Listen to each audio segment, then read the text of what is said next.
canta para a tua filha, meu querido, para que ela cresça ouvindo você cantar, e aí vai chegar um dia que ela vai lembrar disso, que o pai cantava para ela ficar sossegadinha e cantava uma música de louvor a Deus.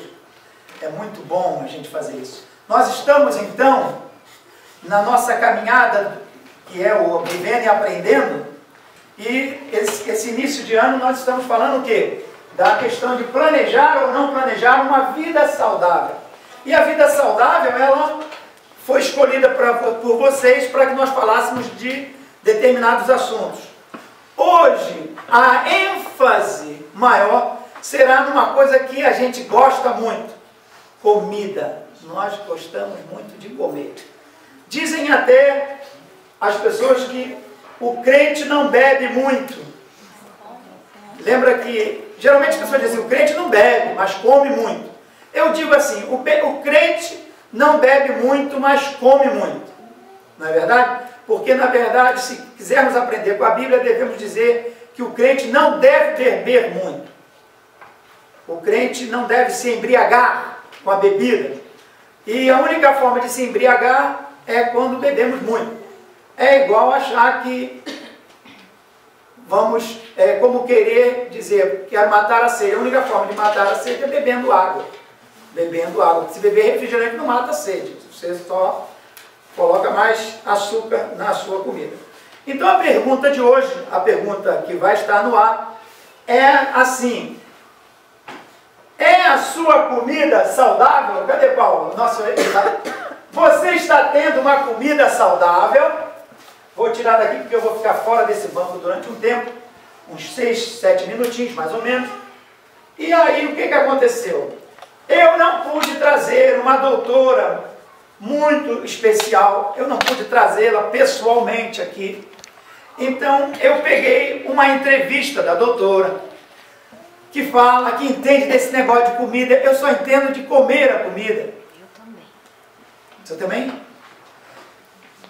E essa doutora está falando alguma coisinha para você dizer assim, olha, quem está falando ali é um pastor. O pastor, por acaso, ele é nutricionista, por acaso?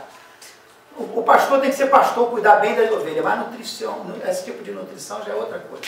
Não tem nada a ver comigo.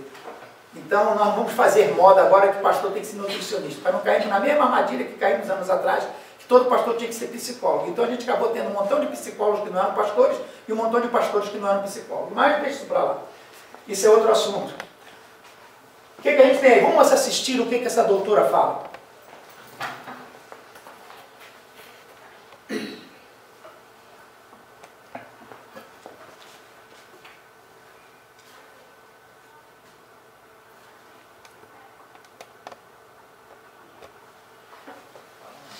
Onde é nutricionista do Instituto Mineiro de Endocrinologia, Renata Rodrigues. Bom dia. Bom dia. Pode ficar à vontade então, Renata. Como assim, né? Qualidade, quantidade, harmonia e adequação. Essas são as 4 palavrinhas ou leis que, segundo especialistas, podem contribuir para uma alimentação saudável. Como assim? É a pergunta que a gente se faz, né? E quem responde é a nutricionista do Instituto Mineiro de Endocrinologia, Renata Rodrigues. Bom dia. Bom dia. Pode ficar à vontade então, Renata. Como assim, né? Como que a gente pode explicar isso, essas 4 palavrinhas? Então, a qualidade significa escolher de forma correta, né, todos os alimentos que vão compor a nossa dieta. Como que a gente escolhe de forma correta? Escolher nutrientes essenciais. Então, a nossa alimentação tem que conter todos esses nutrientes essenciais que vão favorecer o bom funcionamento do organismo. Quais são eles, Isso, os nutrientes essenciais são os carboidratos, as proteínas, as gorduras, as vitaminas e os minerais. Já comer em quantidade certa significa adequar as quantidades de acordo com o seu peso, com a sua altura, com a sua idade, né, com o seu nível de atividade física. O importante aqui dizer é o seguinte, que cada pessoa vai ter uma ingestão calórica específica, né? Então é uma coisa bem individualizada, não é uma coisa muito padronizada, que todo mundo que tem o mesmo peso e a mesma altura vai ter que comer a mesma coisa. Já no caso da harmonia, significa saber distribuir esses nutrientes, né, essenciais ao longo de todo um dia, né? Então aqui o que a gente tem que dizer é o seguinte, equilíbrio, né, e variedade. Então, interessante seria, a gente tentar nas 3 principais refeições, que são o café da manhã, o almoço e o jantar, colocar pelo menos um alimento fonte. Então, por exemplo, no almoço, comer uma salada, né? Uma salada é uma fonte de vitamina e mineral. Se a gente tempera essa salada com azeite, a gente já vai ter uma fonte de gordura, que é uma gordura super benéfica para a saúde. Se a gente come uma carne magra, um bife de boi, ou então uma carne de frango, um peixe assado, a gente já vai ter uma fonte de proteína e, de certa forma, um pouquinho de gordura embutido. Se a gente come uma fruta, ou então toma um suco, a gente ainda vai ter mais um aporte de vitamina e mineral. Então, o interessante é tentar colocar nas três principais um alimento de cada fonte. A adequação, o que a gente quer dizer com isso? Significa adequar essa dieta às suas preferências individuais, ao seu estilo de vida, né? Comer o que a pessoa gosta, né? Ver se ela trabalha fora, se ela não trabalha, né? Ver o que é prático, o que é fácil, né? E principalmente respeitar a fase de vida que a pessoa está passando. A gente sabe que uma criança tem uma necessidade nutricional diferente de um adulto, né? Que é diferente de uma grávida, que é diferente de um idoso, né? Então aqui a gente tem que promover a saúde e prevenir o aparecimento de doenças. E qual desses itens, qual dessas leis as pessoas erram mais? Existe uma que é a mais complicada? Às vezes na harmonia, né? Às vezes a pessoa não sabe distribuir isso direitinho ao longo do dia, né? Às vezes também na adequação, né? Vamos supor, às vezes a pessoa resolve, leu, né? Aprendeu as 4 leis, aí quer aplicar isso no dia a dia. Aí ela entende que o leite, por exemplo, é uma fonte de cálcio, que vai prevenir a osteoporose, mas é uma pessoa que quer perder peso, né? Então essa pessoa, por exemplo, começa a usar um leite integral.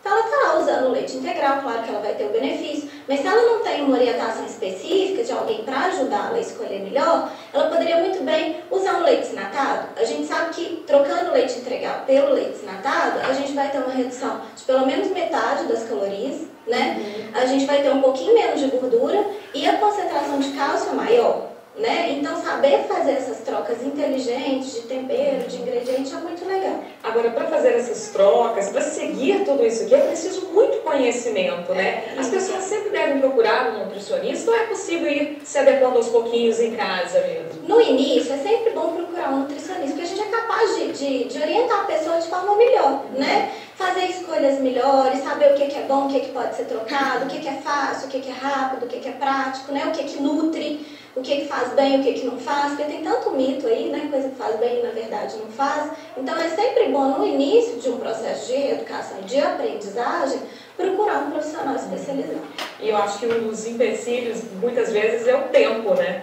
Tempo para procurar um profissional e para seguir isso aqui. Qual é a dica dos nutricionistas então contra esse problema? Então, tentar sempre, por exemplo, procurar alimentos rápidos e práticos. Então, assim, deixar uma barrinha de cereal sempre no carro, né? Barrinha de cereal é uma coisa que não estraga, né? Deixar, se tiver oportunidade de ter uma geladeirinha no trabalho, deixar um iogurte light, às vezes uma fruta, né? Um polenguinho light, um suquinho de caixinha, uma água de coco. São coisas rápidas, fáceis, que quebram o galho aí nos lanchinhos intermediários. E aí, quando a pessoa chegar em casa, ou então for tomar um bom café da manhã, um almoço ou um jantar, poder caprichar mais.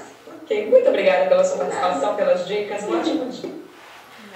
Qualidade, quantidade, harmonia e adequação. Essas são as 4 palavrinhas ou leis que segundo...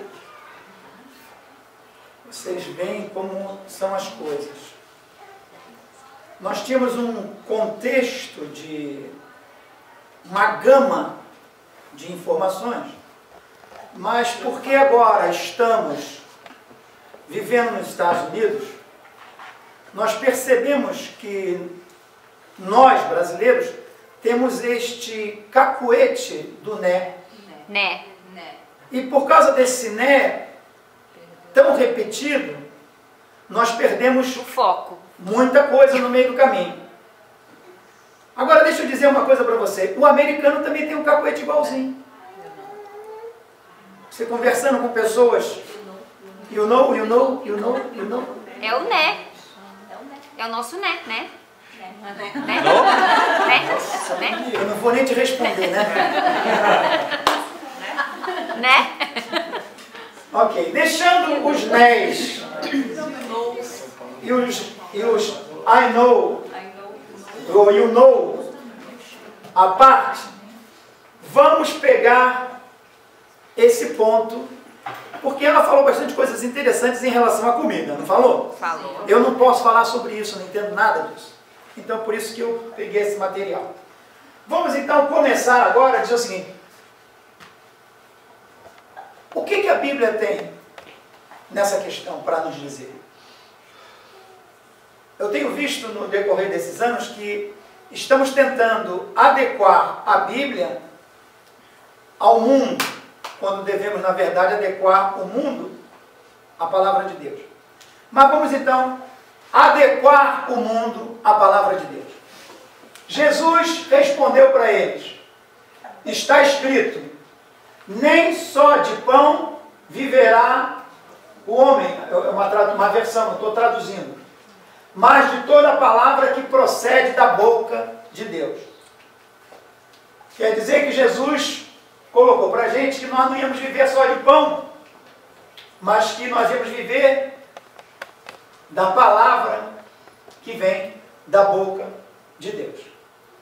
Bom, agora que nós já sabemos isso, vamos pegar esses 4 pontos que foram bem interessantes na mensagem da entrevista, que foi, quais foram eles? Não bota não, Paulo, já botou? Não bota não, vamos ver se vocês lembram. Que, só não vale o né. Qualidade. Adequação. Harmonia. Harmonia. E não. Quantidade. Quantidade. Viu como é que lembrou? Não estamos tão mal assim. Passaríamos na prova se tivesse múltipla escolha. Se tivesse múltipla escolha seria mais fácil, né? Ajuda a lembrar, né? As provas em múltipla escolha são bem mais fáceis. Quando nós já sabemos. Quando não sabemos, ela continua difícil do mesmo jeito. A gente chuta alguma coisa, né? Mas tem uma coisa que passou. Ela falou, eu anotei, mas você não deve ter percebido. A proposta disso. O propósito disso. O propósito de ter uma alimentação onde se considere a qualidade, a quantidade, a harmonia e a adequação. Agora já pode estar lá, né, Paulo? Ela disse que o propósito disso é promover a saúde. Isso você deixou escapar por causa do né. Foi na hora que ela começou a falar né, que vocês começaram a falar né, aí pronto, perderam. Porque o propósito é promover a saúde e prevenir a chegada de enfermidades. Esse era o propósito. Quando nós temos uma alimentação com qualidade, com quantidade certa, em harmonia e adequada, isso promove a nossa saúde e previne que venham doenças à nossa vida. Esse era o ponto importante. E quando a gente vai para a palavra de Deus, que a gente lê no domingo, que a gente lê no dia a dia, que a gente vai falar sobre isso, a palavra de Deus tem o mesmo propósito. Ela deve nos fortalecer a nossa saúde espiritual, emocional, e ela também evita com que sejamos o quê? Enfermos, porque as igrejas estão lotadas, abarrotadas de pessoas enfermas espiritualmente. Por quê? Porque não tem tido uma alimentação espiritual de qualidade. Tem tido alimentações tóxicas, mas a gente vai chegar lá porque eu não estou pregando. Então o propósito é promover a saúde e prevenir que venham enfermidades. Do mesmo jeito que você vai comer uma comida com qualidade, a quantidade certa, com harmonia e adequada, você também tem que fazer com a palavra de Deus, para que você não se torne um crente enfermo. E aí as pessoas dizem que a igreja é um hospital para desculpar algumas enfermidades. Vamos lá então. Vamos falar do que é qualidade, não é? Vamos entender mais ou menos o que é qualidade e falar um pouquinho. Vou ficar para cá para poder vocês ficarem bem atentos ali. A qualidade é o quão bom ou quão ruim uma coisa é. Vocês concordam com essa frase? Uhum. Qualidade é uma coisa, que ela pode ser boa, como pode ser ruim.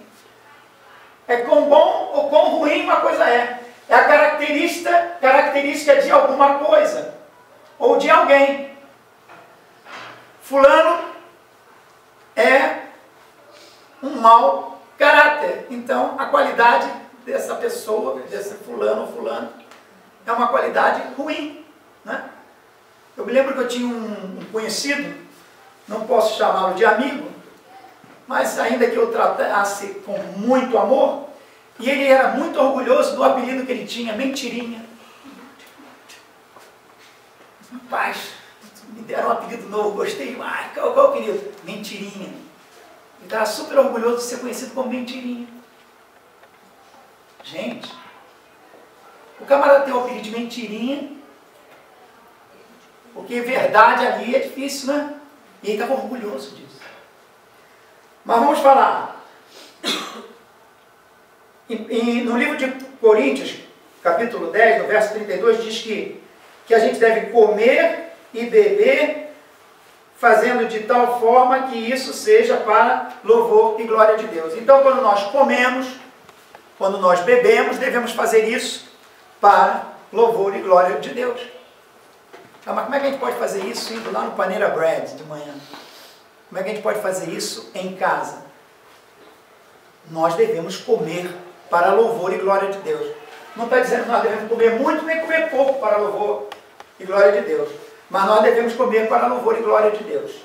A outra coisa que diz é que a comida não nos torna, e também é Coríntios, capítulo 8, verso 8, diz que a comida não nos torna aceitáveis diante de Deus. Não é a comida que faz com que a gente seja aceito diante de Deus.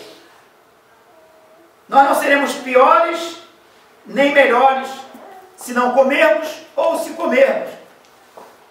Então não importa se você come pizza, não é o fato de você comer pizza que vai fazer você aceitável a Deus. E aí, o que acontece? As pessoas ficam preocupadas com o que elas vão comer. E aí se determina em alguns grupos a comida que você tem que comer, porque se você comer aquela comida, então você não vai ser aceitável diante de Deus.